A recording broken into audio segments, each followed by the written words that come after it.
The greatness of a community is most accurately measured by the compassionate actions of its leaders, members, and contributors. Every week, your host, CEO of Two Small Men with Big Hearts, Stu Starkey, shines the light on a community to raise awareness of their leaders, members, and contributors. So together, we can create positive impact, inspire change, and help those in need of assistance at a grassroots level. Welcome to the community of Big Hearts. What's going on, everybody? Welcome back to this week's episode of the Community of Big Hearts. This is producer Ryan, and before we crack into the interview with Stu and Angela, I just want to tell you a little bit more about Angela's company. Angela's company, Inspire Community Outreach.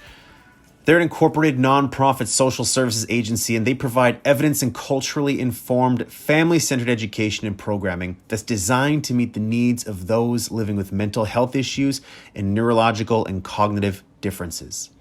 Go to inspirecommunityoutreach.ca to learn a little bit more about Angela's organization and how you can get involved in helping out with Angela's mission. All right, let's crack right into this one. It's a great interview, and I know you're going to enjoy it. Welcome back to the Community of Big Hearts. This week we are here with Angela Taylor. Excited, as I usually am, to speak with Angela. First time we're meeting. When I heard we're having another super volunteer on our show here, I thought, how am I going to keep this original? How am I going to keep this fresh? And then I read her bio, and I can't wait to get into it. You have some really unique lived experiences, and you've used those. And I can't wait to get into those with you. I'm going to turn it over to you to kind of tell your story. What we'll do today is we'll kind of take the listeners through your story arc and trying to figure out what inspired you, how did you get where you are today. So maybe just give us a 2-minute intro of who you are, where you are today, and then we'll start from the beginning. Okay, 2 minutes. Oh man. 30 seconds? 30 seconds. You mean five minutes? 2 days? I could talk about let's it. Do it. For 2 yeah, days. Let's do it. Sweet. I'll say that I was born into poverty, and my mom had lots and lots of mental health struggles, also was the most beautiful person. She started having challenges from the age of 12 and up. And so by the time she had me, she was really struggling. She was working as a nurse and trying to manage life. And she had a diagnosis of bipolar disorder. And so that was a really big part of my life and my big part of my childhood. And shortly after I was born, we were just her and I, and just surviving through that time. She nearly died a few times. So I've got lots of itty bitty stories about finding her, passed out or unwell at the ages of 3 and 4 and 5. So lots and lots of challenges that I dealt with growing up. But it's kind of funny because looking back and now having, a place of balance and calm, I actually feel really grateful for all of those experiences because they help me understand people a lot better. Yeah. But so I went from there, and I was in foster care for a number of years. And then I went back to live with her and her new partner, which was really, really dangerous. And so we did that for a while. What ages were you in foster care? I was ages approximately 5 to 8, and then informal care prior to that, with a grandma and a friend, and bounced around really a lot, not really having the roots that people kind of count on as children. I really didn't have any of that growing up. Yeah, and then even when I went back to live with my mom and her partner, I was, we moved quite a bit, and I was in lots of different schools. I was really badly bullied. I remember, being hit by a chair at one point by a young man in the school. It was really a lot of challenge. That's really minimizing it, but it was really brutal. Growing up, it was beyond survival, where I actually didn't think for most of my childhood that I would survive 20. That's every day I was well, I'll live for now, and then it won't be forever, so that's a thing. And it was actually comforting to me to know that it wouldn't be like that forever, that I maybe wouldn't be around past 20 years old. It's interesting because, my mom passed away by suicide after my sister was born, shortly after. And I tried to live with my adopted dad at the time and raise my sister because he needed the help. And also she's like just the most loveliest, most wonderful person, one of my favorite people in this world. And unfortunately, that scenario didn't last for very long, and I came home one day and the locks were changed. So I had to find a new place to live, which was really horrendous in my first year university. And you left your sister? I had to leave her because I couldn't get into the house. He didn't want me in the house anymore, and he just changed the locks with all my stuff inside. So I had to quickly find another place to live, which was like nobody would ever want that for anybody, and I certainly didn't want it for myself. But like that's some of the challenge, and the reason that he changed the locks was because I had found out that he was trying to get all the insurance money that was left to me and my sister. I see. And so when I found out, I said, don't do that. Like, I need that money for school. That's what it's intended for. Then he changed the locks on me so I couldn't get in to get my stuff. So I quickly found another place to live, and I was living with family for a bit, and then other family, and then eventually kind of went on my own, all the while going through the court systems to have access to my sister through visitation. And this is when you're 18, 19? Yes. Yes. And I was working 4 jobs because I had no money, no family support, and I had an apartment, so I had to pay for my apartment and pay for my car so I could drive and go get my sister across the city. And so at 20 years old, I met my partner, my ex-partner, who I was with for 16 years. And it was just like everything I needed at that time of stability, and his family was together. And, he wanted to have a really big family, and, he would help me raise my sister. And I was like, this is so great, and so I was really, really thankful for that at that time. And then those 16 years were really, really hard. I have 3 beautiful children from that partnership, and they're my whole life, my whole everything.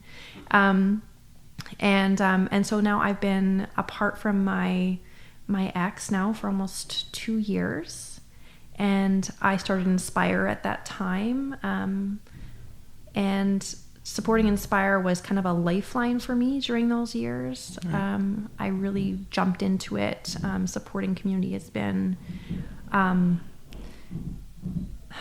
a savior to me, if that makes sense. Mm-hmm. So like when you have just a really difficult life and every day is grueling and you're not sure how you'll survive, when you have an outlet that fuels you, that feeds your soul, that gives you those endorphins and that dopamine hit and like all the goodness that you need in life, it's everything. And that's how I survived was those years was by researching and investing into community and knowing people's stories. What age was that when you started Inspire? Oh my goodness. I guess I was 30. Okay.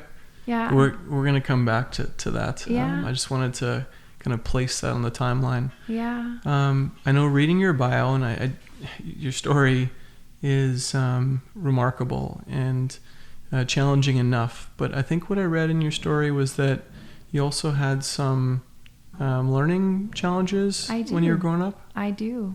It's interesting actually because for women, especially if we're articulate, those things are not seen because we mask it. And there's so many people that I meet who, especially if we're female or born female, that our diagnoses don't come until we're adults. So I'm dyslexic. I've always been dyslexic. I mean, looking back, it's as clear as day. But I wasn't diagnosed with learning disabilities, even though I struggled in school until I was an adult. Same thing with ADHD and ADD. I've always been this way, but I wasn't diagnosed until I was in my 30s. Yeah. And other things. I have a variety, like a parfait. I see. Yeah. A little smorgasbord of it's delicious. Challenges. It's delicious. I recommend. Highly recommend. So many people that I met with great challenges become great people because they've overcome those. They know how to fight. They know how to struggle through. They develop resiliency. And then later on in life, they know how to work around those things or work with them or use them to their benefit. And now they're achieving more than most. Like is your story, which will be quite evident, I think. One of the things that I read that kind of resonated with me and is actually part of my story as well. Is that what you had said was that these challenges have become a blessing for you. Yes. I'd love to hear a little bit about that. For me, in my line of work, like I'm a therapist and I'm a clinical team lead, and I support my staff. But ultimately, I'm thinking and I'm tracking community stories, individual stories, because there's a powerful energy in everyone's life, who they are, what they need, how they need it. And so because of the challenges that I've experienced, and some, very significant, I interpret, I understand, and I also feel their stories, their pain, their joy. So I think if I hadn't had the experiences that I've had, I wouldn't be as gifted as I am at that. And I never take it for granted. Like, the challenges are that if I hear someone's pain, I feel their pain. But when they have a joy, I also feel that joy. You can't have one without the other. Right. So I consider that a great blessing, and it is what makes me very, very gifted at what I do. Well said. Yeah. Yeah, that able to have that deeper empathy because you've lived a lot of it. Well, and it enough that it will shatter your heart. When I hear something that's devastating a family, like, I am devastated. Like, my entire neurology, my entire sensory system is devastated for a time. And that's a motivator because I want to help them. I want to problem solve. I know that's a whole different podcast, but I am too curious not to ask. How do you deal with that? How do you cope? I know it's not forever. So if I hear something devastating, I understand that it's a wave of pain. It will not be lasting forever. It will not affect all parts of my life. That I cannot have the waves of intense euphoria and joy without that. And so I accept that there's two pieces. And I also allow it and invite it to be a motivator for me. So if I hear someone is having a devastating loss, like this week, I find all the resources and I share it. I don't care if it's midnight. To use it as an energy for you to do some good. Well, love it. Let's go back to, so you're in university, you're finding your own place. Did you know right away what you were going to take in university and why? Oh, that's such a funny question. Okay, so when I was a kid, I was told by my family that I was to be a surgeon because I was excellent at sewing and I had a kind of a medical mind. I'm intelligent in many ways. And so there was a pressure, there was discussion of becoming a medical doctor. That was the expectation. My mom was a very talented nurse, so was my maternal grandma. So growing up, there was this expectation. And then it was, well, I don't want to be a surgeon because that's disgusting, that's nasty. But maybe I'll become a vet because I love animals. And then the expectation was that I would become like a veterinary doctor. It was always expected that I would be a doctor. And around the age of 20, I was like, I don't know if I'm going to be a doctor, but I really want to change the world. And so people would ask me, what are you going to do? Well, I'm going to change the world. And I didn't know what that was going to look like yet. But I wanted to take psychology because my family is very complicated. And I was raised by a sociopath. And I really just wanted to figure out what that shit was about. Right. Honestly, I went into psychology because I was like, something's wrong here. And I just need to understand it better because, like, I want to be well and I want to be balanced and I want to raise my sister and I want to live a good, happy life. And I don't want to carry that stuff anymore. Right. So that's why I went into psychology. So my first degree is in psychology and sociology. And it was like a world of hurt and joy to figure out all the intricacies of like attachment and what makes you you're kind of learning these experiences, what it's done to you. And that like their shenanigans has nothing to do with anybody else. Like their illness has nothing to do with me causing it or asking for it. That was amazing to experience at University of Winnipeg. Amazing. Yeah. So initially you went into psychology to figure out yourself. Yes. And then from there, what's the next step along your journey to starting Inspire, to getting to that point? I'm sure there's a bunch of steps. What's the next step? The next step, wow. Well, I really wanted to get my master's of psychology, and instead it was in our family, I stayed home and had children and started raising my sister. And my sister is complex. She's got a very complex neurology, and she had lots and lots of behavior challenges, and really incredible woman. She really got through a lot, despite like the worst cards being dealt to her. So I really focused on that. I was a clinician at New Directions, and I worked with like just incredible children and youth that were in foster care in specialized homes. And so I loved that job. I loved my team. I loved my boss, and I loved those kids. Like I could just meet them and be like, we're best friends now. And I noticed that I had this incredible skill with connecting to very, very complex youth in crisis. Mm-hmm. And I thought, there's something to that. Like I'm getting joy, they're getting joy. I wonder what I can do with this. And I ended up staying home and having more children. And then when I was pregnant with my last baby, my daughter, who's now 6, I was like, I need to do something. I think I'm going to just have events to raise money and then donate that money to make, crisis prevention for teens who are suicidal. Let's just do that. I'll just do events because that's so fun. And so that's how actually Inspire started, was as like a fundraising mechanism to invite other charities. This is a really important moment. Yeah. What did you feel that there was challenges? Were you afraid that it wasn't going to work, that you didn't know how to do this?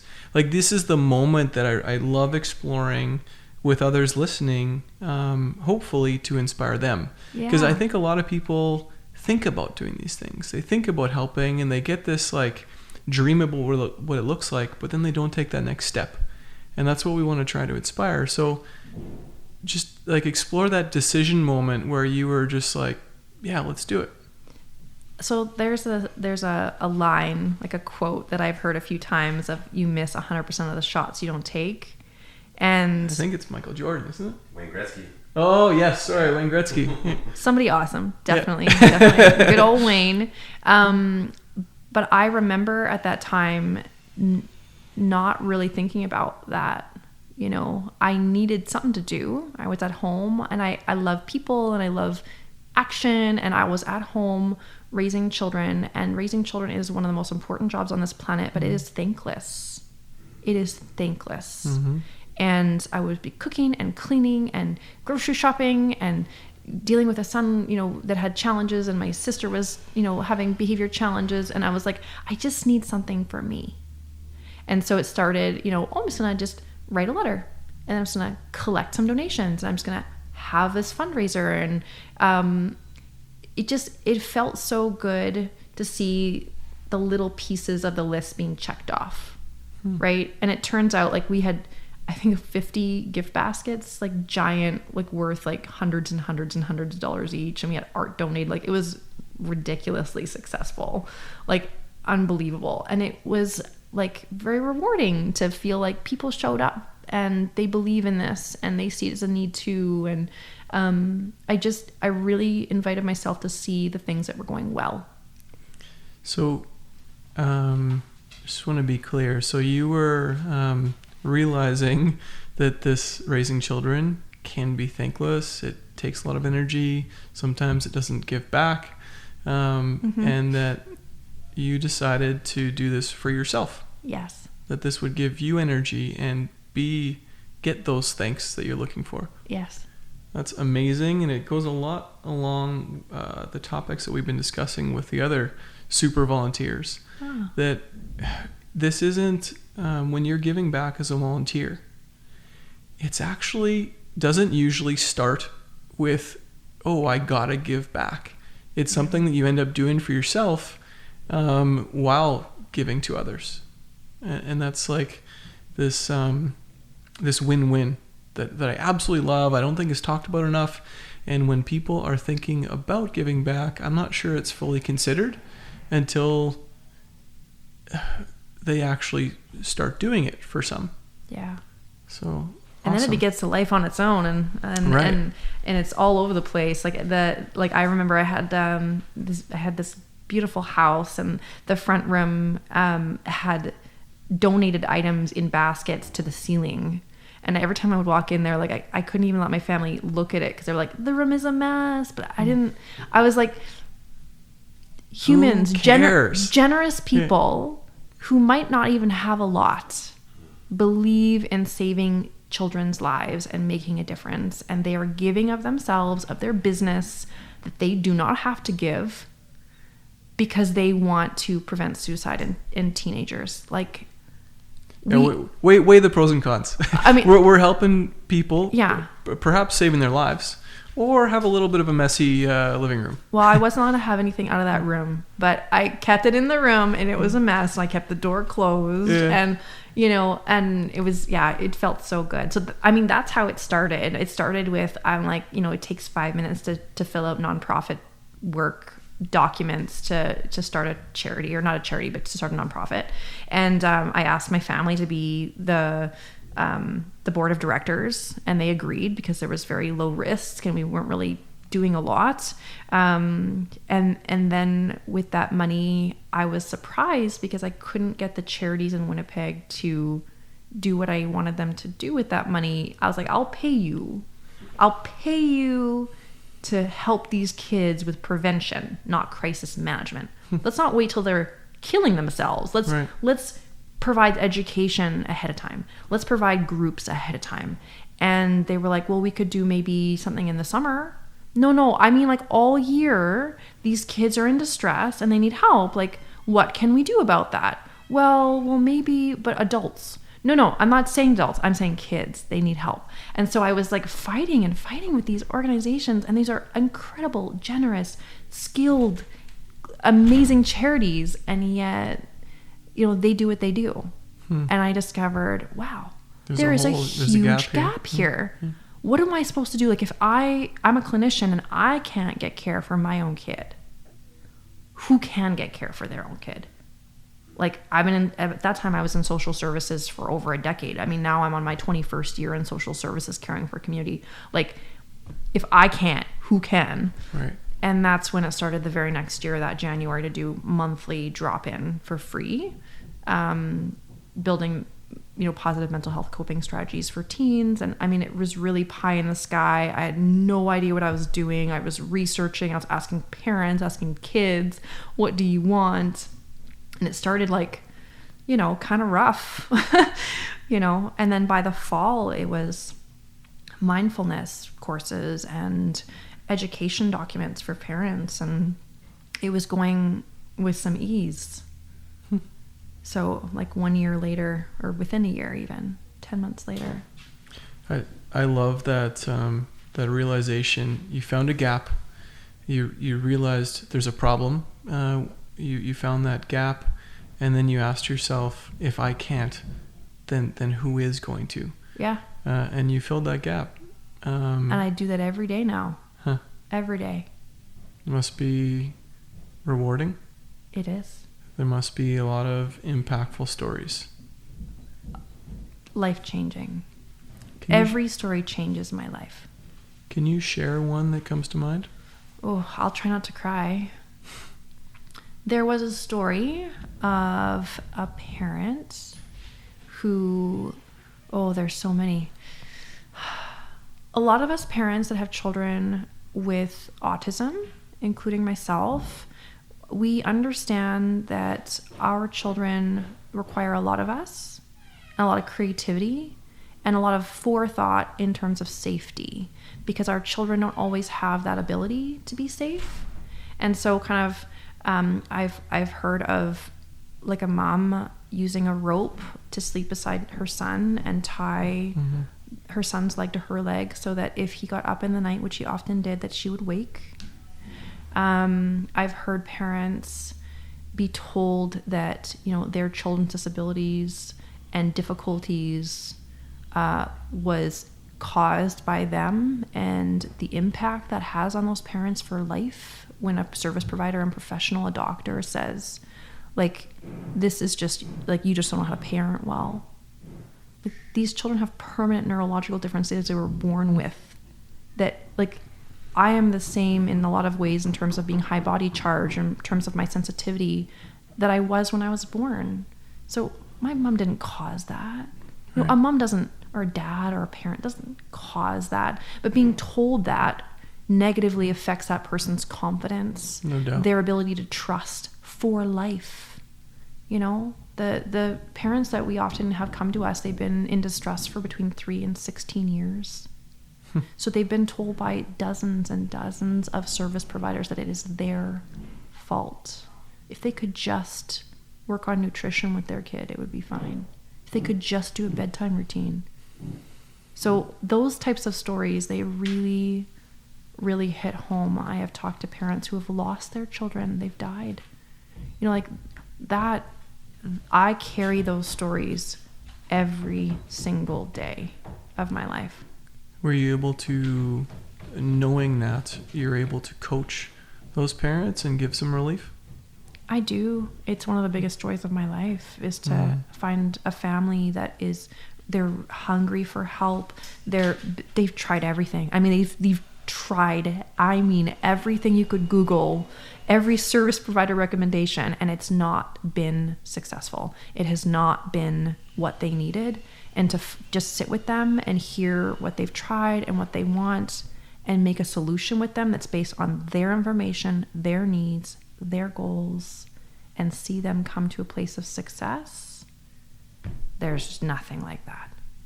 Nothing.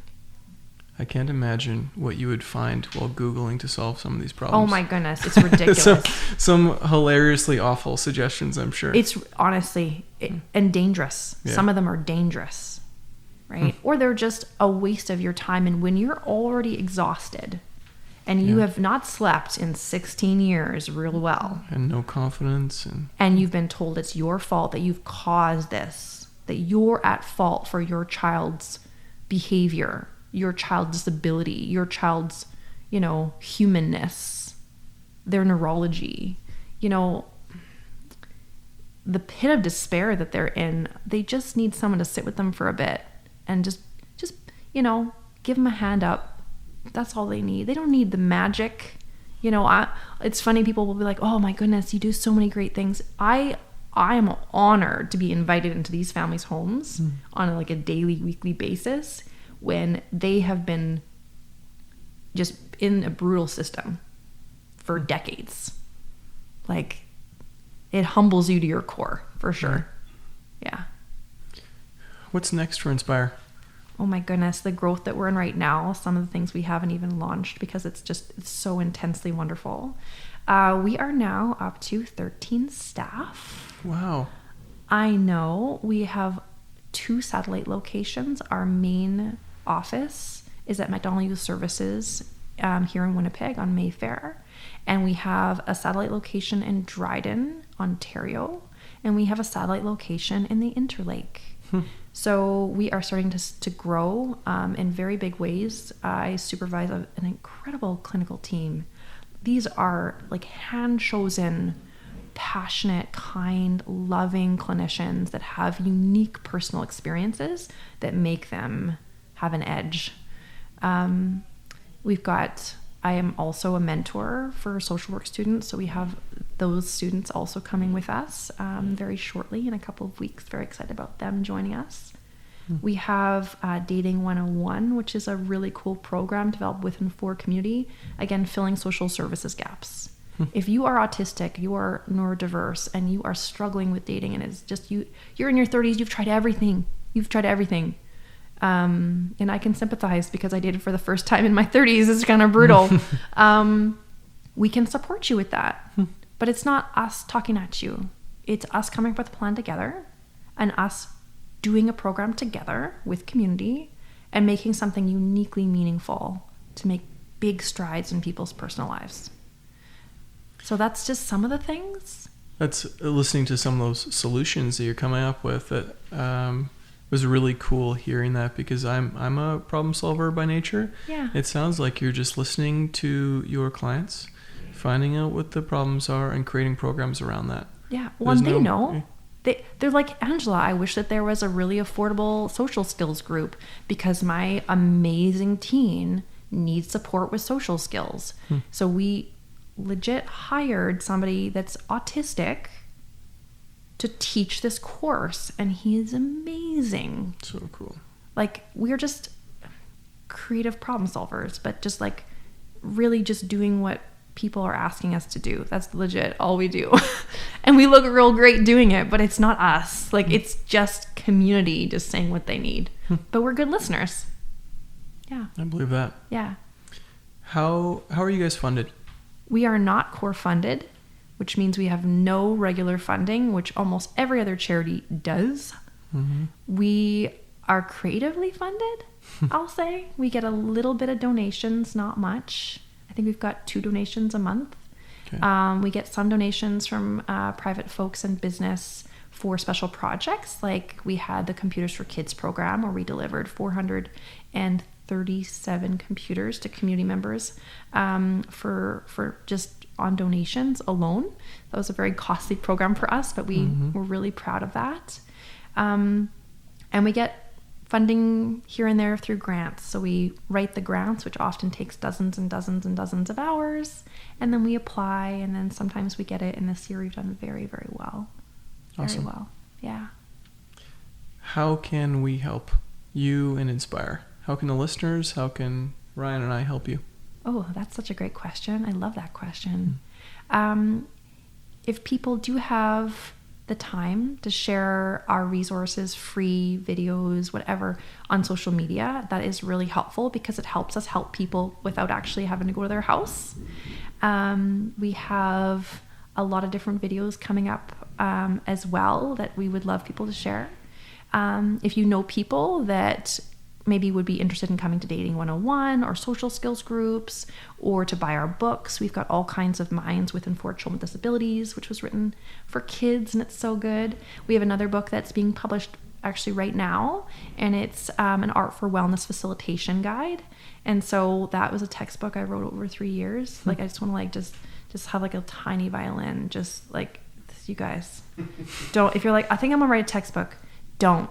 Okay, don't do it. It's so brutal. It's not on my list currently, and now it definitely won't be. Don't add it. Don't add it. It's not bucket list material. Okay, go to Pinawa and go on the water instead. Okay. So like those types of things, like if you can buy that book, or if you know somebody who would like that resource, to invite them to know about it. Like us on Facebook, because then that's always nice for us to follow us.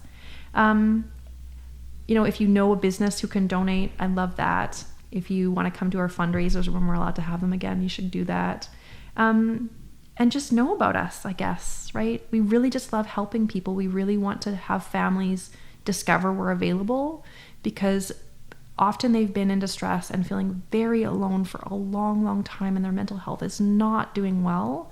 And it happens from somebody listening to a podcast. Oh, Jennifer has got this really cool kid who's having a really hard time. They've tried everything. They just don't know where else to turn. And then they'll contact us. And then usually within a short period of time, they're doing really well. Amazing. So, I mean, obviously money, just send money, but also, I was waiting for that one. But just families, they need to know about us. We will do all of those things. Thank you. We're starting to develop a pretty good following on some of our social medias and my LinkedIn, and we'll get all that information out there, posted a bunch of times. Awesome.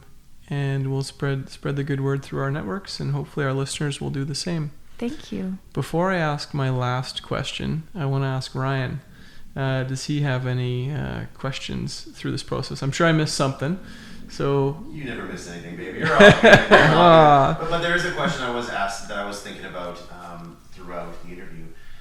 It's that when people get involved and they start something in the community, they see a need, they see a problem, they see a gap, and they want to fill it. You talk to that. But sometimes when you get so deep into it, it affects your own mental state. And this is something that I've experienced myself, where I can sometimes get so close to something that affects my mental state. And I have my own protectionist mechanisms. What are some tips for people out there who are giving their time to people, to animals, and they care so much, but when they see injustice, they see harm being done to them, it affects them deeply. And it almost, I don't want to say deters them, but it makes their experience much harder. How do you protect yourself in some of those cases? Oh, that is an ongoing journey. So for me, there's two pieces that I've learned. And for many years, my coping strategy was to become a workaholic. And so I lived, I breathed Inspire. I was working 80 hours a week. It was all I could do. It was saving me, but it was also hurting me. And so, one thing that I worked really hard on and actually, like, since not being in that toxic environment anymore, the need to be a workaholic is gone. It was like a light switch went off. So sometimes it's asking yourself and reflecting, like, what's the reason I'm getting so involved? Is it because my environment feels unsafe and I'm looking for a way to get my dopamine hit? Usually. So adapting your environment to be safe and balanced is going to be really a priority. And then also, like, even out of that environment, in my safe, beautiful small house with my beautiful children and my puppy and all my art all over the walls, my environment is safe.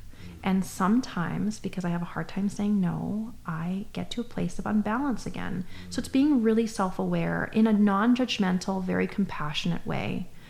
Listen, self, you have this way about you. You love people. I get it. And also, you got to love yourself. So what are you doing for you today? Well, I'm doing yoga today. I'm touching base with my best friend, Lisa, because she's the best person ever. I'm going to go for a walk in the forest. What fills you in a way that feels right? And the other piece is just being aware of burnout. So, like, the burnout levels, you can Google it, and there's really nice visuals. And I often send them to my friends when I'm like, hey, you doing it again, babe? Or even to myself as a reminder. Like, there are levels of burnout that we all experience, and helpers, we tend to give and give and give until we have nothing left, and we head into burnout, which is bad. Don't be in burnout, my friends. Nobody wants that for you. We want you to be well. We want you to be happy. And then that's when community benefits the most, right? So for me, it's being very aware of my burnout levels. Yeah. And having kind of, I'll call it a safety plan. So, like, for me to be well, maybe a wellness plan is better. But, like, when I start doing this behavior, that's a little alarm for me. I need to do the following things. I need to reach out to my friend Lisa, my friend Kyle, my friend Corey. I need to connect with them again, because I kind of withdrew into myself a bit too much. And that for me has been a godsend, has been everything about keeping balance, right? What I took from that, or what I'm relating back to what we're doing, is give, but give sustainably. Absolutely. Make sure that you're not giving to the point where you can't anymore. And you will get to that point, and honor it with compassion. It's for good reasons. Everything we do is for the best of reasons, even if other people don't understand or we don't understand yet. Right. But if you can stop and pause and be kind to yourself. Perfect segue to my last question. Oh. I've stolen this question from I was listening to a podcast. It's about investments, and so Patrick O'Shaughnessy is the host, and he changed up recently to ask this question at the end, which I love. And the question is, what is the kindest thing anyone has done for you? Oh, I have such beautiful people in my life. It's hard for me to say just one thing, because the people, I call it my nest, the people that I've collected in my nest, my friends that have become my family, show me just endless compassion, love. But the one thing that keeps coming to mind, my best friend Lisa, she was the first person to show me what a reciprocal relationship could be like. so that you can give with your whole heart without an expectation of anything in return. And when it's right and when the other person has, they will do the same for you. And I cherish her for teaching me that lesson, because that was the first time I had ever learned it or experienced it. So that was the kindest thing anyone's ever done for me, ever. Without getting too kind of sappy, that is what I understand the definition of love is. It is. Yeah. Yeah. Amazing. It is amazing. Thank you so much for sharing your story, being vulnerable, and helping inspire myself, Ryan, and hopefully our listeners. Thank you so much for having me. Awesome. Thank you for tuning into this week's episode of the Community of Big Hearts with Stu Starkey. If you know someone in your community who is a leader doing great things and driving change, a contributor who is on a passionate mission to help their community through a nonprofit or a foundation, or a community member just doing their part to make their community a better place, please send Stu an email and let him know, and maybe they can be featured on a future episode of the Community of Big Hearts. You can email Stu at twosmallmen.com. Again, that's Stu at twosmallmen.com. Thank you again for listening.